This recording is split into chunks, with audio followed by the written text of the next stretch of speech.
بسم الله الرحمن الرحيم. الحمد لله رب العالمين، والعاقبة للمتقين، والصلاة والسلام على خير خلقه محمد وعلى آله وأصحابه أجمعين. باب ما يقرأ في صلاة الجنازة. باب دې په بیان د دې کې چې د جنازې په منځ کې څه ویل پکار دي. ما یقرأ فی صلاة الجنازة، د جنازې په منځ کې. نو په دې کې چې د جنازې مونځ د شافعي فقه په رڼا کې به مونږ او تاسو ته مصنف رحمه الله ذکر کی، ځکه چې مصنف رحمه الله چې دی دا شافعي المذهب او مونږ او تاسو چې کم جنازې مونځ کوو په جهر پکې نه کوو، نو جمهور په دې باندې متفق دي. بهرحال راځو، امام نووي رحمه الله فرمایي چې یکبرو تکبیر به وایي 4 تکبیرات، یعنی 4 تکبیرونه به وایي. یتعوذ بعد الأولى، أعوذ بالله بواي پستا اولنی تکبیرنا. ثم يقرأ بیا بواي فاتحة الكتاب، سورة فاتحة بولولي دا بوي. ثم يكبر الثانية، بیا بدویم تکبیر وای. ثم يصلي على النبي صلى الله عليه وسلم، بیا بحضور نبی اکرم صلى الله عليه وسلم باندې به درود شریف وای. فيقول اللهم صل على محمد وعلى آل محمد، والافضل ان يتمه بقوله، او بهتره دا ده چې په دې الفاظو سره پوره کی. كما صليت على إبراهيم إلى قوله تردي پوری چې إنك حميد مجيد. اللهم صل على محمد وعلى آل محمد كما صليت على إبراهيم وعلى آل إبراهيم إنك حميد مجيد. ولا يفعل ما يفعله كثير من العوام من قراءتهم إن الله وملائكته يصلون على النبي. ودا سی بنه کوي لکه څنګه چې ډېر عوامي کوي، یعنی د صرف دغه ولري چې ان الله وملائکته يصلون على النبي. وی ډېر عوام داسې کوي، نو داسې به څه شی کوئ تاسو به نه کوئ چې د سورة الاحزاب دغه وی فإنه لا تصح صلاته، ځکه چې نه صحیح کېږي مونځ ده اذا اقتصر علیه، چې تش آیات دا ووایي په دې باندې اقتصار وکړي، نو دغه کس چې دی دا مونځ بیا وی نه صحیح کېږي. بیا ثم يكبر الثالثه، او بیا به دریم تکبیر وی ويدعو للمیت وللمسلمین، د مړي دپاره او د مسلمانانو دپاره به دعاګانې وکړي. بما سنذكره من الاحاديث ان شاء الله، زر دې چې مونږ به دا زر ذکر کو په احادیثو کې. ثم يكبر الرابع، بیا به څلورم تکبیر وای ويدعو، او دعا به وکړي. ومن احسن، او په دعاګانو کې به ښه دعا چې اللهم لا تحرمنا اجره، یا الله مونږ مه محروموه اجر د دې مړي نه، ولا تفتنا بعده، او مونږه باندې امتحان مه راوله پس له دې نه. واغفر لنا وله، او مونږ ته بخښنه وکړه او دې مړي ته هم بخښنه وکړه. والمختار، او غوره پکې دا دی چې انه يطول الدعاء في الرابعه، چې په څلورم تکبیر کې ښه اوږد دعا وکړي، خلاف د ما یعتاده اکثر الناس، یعنی چې د خلکو عادت دی، یعنی خلکو عادت په مختصر باندې دی. وی په خلاف د دې چې د خلکو عادت دا دی، خو په کار دا ده افضل غوره دا ده چې یو کس اوږد دعا وکړي. لحدیث ابن ابي اوفى الذي سنذكره ان شاء الله. وی حدیث د حضرت عبدالله ابن اوفى په حدیث باندې چې عمل کولو، یعنی هغه به مونږ ذکر کو. فاما الادعیه الماثوره، هر چې ادعیه ماثوره دي یعنی په قرآن او په حدیث، یعنی کم چې ذکر دي بعد التکبیره الثالثه فمنها، یعنی پس د دریم تکبیر نه هغه کې دا بعضې دعاګانې دا دي، اوس به دلته ذکر کی. ګورئ د فقه حنفي په رڼا کې د جنازې مونځ چې دی هغه مونږ او تاسو ته یاد دی. اول تکبیر ووایه، چې تکبیر دی وی بیا ثنا ووایه سبحانک اللهم وبحمدک وتوجل ثناؤک ولا اله غیرک، او بیا به درود شریف وي، او بیا به اللهم اغفر لحینا، که بالغ نو ده به وي، او که نابالغ و هغوی دپاره اللهم اجعله، او که ماشومه و نو اللهم اجعلها. نو دغه دعاګانې دي. نو په دې کې به دا ډېر دعاګانې ذکر شي، او دا مونږ او تاسو ته پکار ده چې دغه دعاګانې مونږ او تاسې یاد کو. نو بهرحال اوس اول نمبر روایت په دې باب کې چې مصنف رحمه الله ذکر کوي عن ابي عبد الرحمن عوف بن مالك رضي الله عنه قال صلى رسول الله صلى الله عليه وسلم على جنازة فحفظت من دعائه وهو يقول.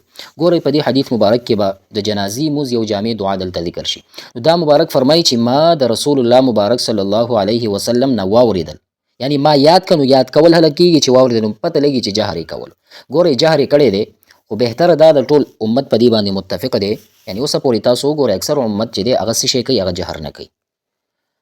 نو بهرحال دلته حضرت ابو عبد الرحمن بن عوف بن مالک رضی الله عنه روایت دی صلی رسول الله صلی الله علیه وسلم علی جنازه، رسول الله مبارک صلی الله علیه وسلم په یو جنازه باندې موضوع کو. فحفظت من دعائه وهو يقول، ما نبی اکرم صلی الله علیه وسلم نه دا دعا یاد کړه چې هغه فرمایل اللهم اغفر له، یا الله د بخنه وکړي، ورحمه په دې باندې رحم وکړه، وعافي وعافیت نصیب کا، واعف عنه او ته ورته عفو وکړه، واکرم نزله کورې د عزت کا، او وسع مدخله د تلو ځای فراخه کا، واغسله بالماء والثلج والبرد او وینځه په اوبو، یعنی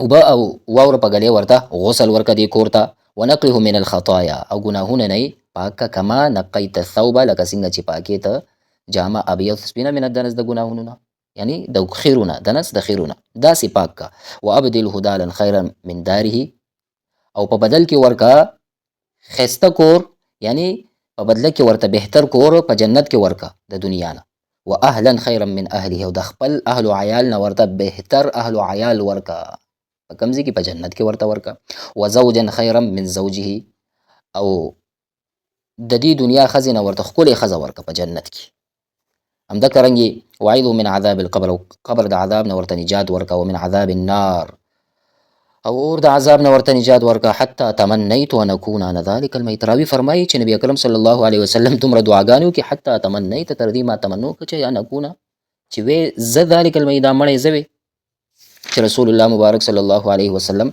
داسې جامع دعا وفرمایله. نو مړي ته په اخلاص سره دعا کوي. همدکه رنګې بل روایت وعن ابي هريره وابي قتاده وابي ابراهيم الاشهلي عن ابيه وابوه صحابي رضي الله عنه عن النبي صلى الله عليه وسلم الله انه صلى على جنازه. حضرت ابو هريره، ابو قتاده، ابو ابراهيم اشهلي نه چې دا خپل عن ابيه د پلار نه څه شي کوي روایت کوي چې دغه صحابي رضی الله عنهم چې دا روایت کوي نبی اکرم صلی الله علیه وسلم نه دا واقعا نقل کوي چې انه صلى على جنازه فقال نبی اکرم صلی الله علیه وسلم په یو جنازه مونځ وکړو او بیا یې دا دعا وکړه، یعنی د دریم تکبیر نه پس اللهم اغفر لحینا ومیتنا، یا الله بخنه وکړي ژوندو زمونږ ته، ومیتنا او مړو زمونږ ته، وصغیرنا وکبیرنا او وړو او لویو زمونږ ته، وذکرنا وانثانا او نارینه زنانه زمونږ ته، وشاهدنا وغایبنا حاضر او غایب ته ټولو ته بخنه وکړه، اللهم من احییته منا، یا الله څوک چې په مونږ کې پیدا کړې نو فاحیا علی الاسلام نو مسلمانی پیدا کو، من توفیته منا او چې څوک د مونږ نه وفات کړي نو فتوفوا علی الايمان نو په ایمان وفات کا. او دغه الفاظ چې دی مونږ وایو خدا پکې مونږ پریدو، اللهم لا تحرمنا اجره، یا الله ته مونږ د ثواب نه مه محروموه، یعنی د دې مړي چې کم دغه اجر او ثواب دی په مونږ باندې راغلی مونږ په دې باندې صبر کوي. اللهم لا تحرمنا اجره، یا الله ته مونږ مه محروموه د دې مړي د اجرنا، ولا تفتنا بعده او دین وروسته مونږ په فتنو کې مه مبتلا کوه. باید دا الفاظ هم وویل شي، دغه الفاظ مونږ چې دی نه وایو، او اگر که دا نور الفاظ وایو.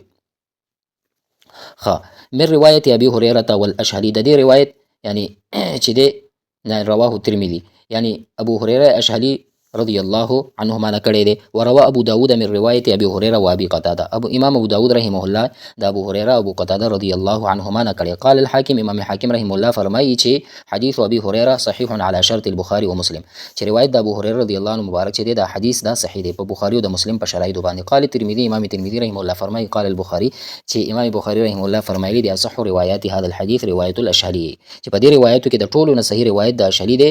قال البخاري، امام بخاري رحمه الله فرمایي چې واصح شيء في الباب حديث عوف بن مالك، چې په دې باب کې د ټولو نه صحیح حدیث عوف بن مالک رضی الله عنه مبارک حدیث دی.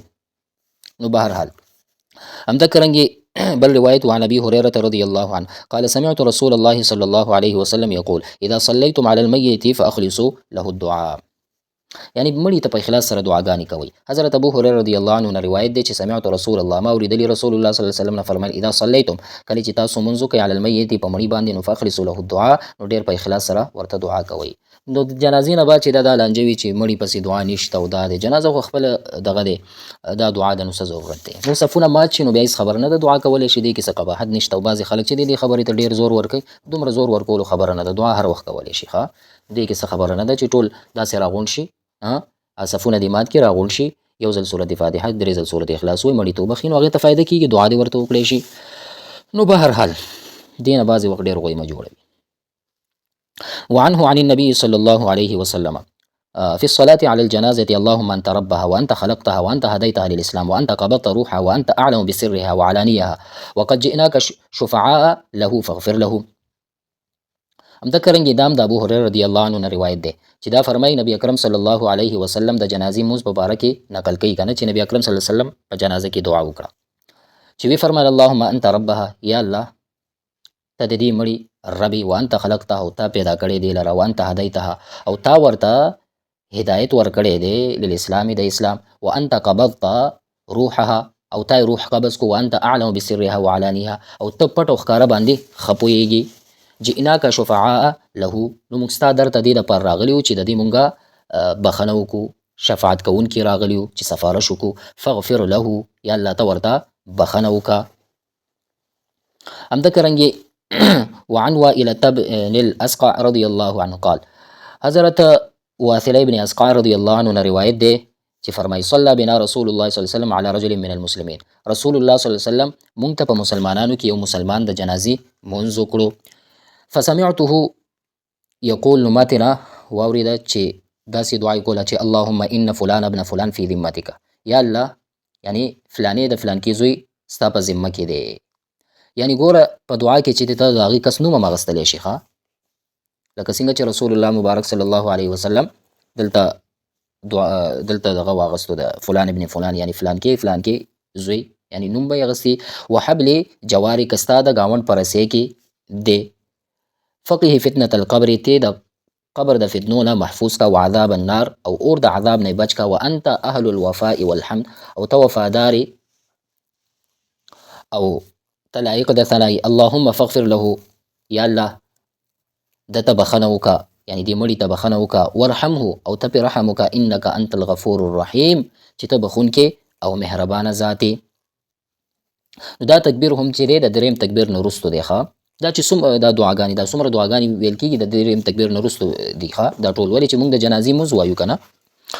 همدغه رنګې وعن عبدالله، په دې کې وضاحت ځکه ضرورت نشته، دا صرف لفظي ترجمه کوو ځکه چې دا خو عام روټین کې وي، دا ټولو ته یاد دي، دومره مشکل نه دی دا. وعن عبد الله بن ابي اوفى رضي الله عنهما انه كبر على جنازه ابنة له 4 تكبيرات، فقام بعد الرابعه كقدر ما بين التكبيرتين يستغفر لها ويدعو ثم قال. دلته حضرت عبد الله بن اوفى رضي الله عنه نه روایت دی چې انه كبر على جنازه ابنة له 4 تكبيرات، چې خپل لور په جنازې باندې څه شی وکړه، یعنی 4 تکبیره یې ویلي. فقام بعد الرابعه، نو 4 تکبیر نه پس چې دی که قدر ما بین التکبیرتین، د 2 تکبیرونو په منځ کې ودرېدو، یعنی د ودرېدو په اندازه باندې څه شی شو، فقام ودرېدو. یستغفر لها ويدعو، د هغې دپاره یې بخښنه وغوښتله او دعا یې کوله.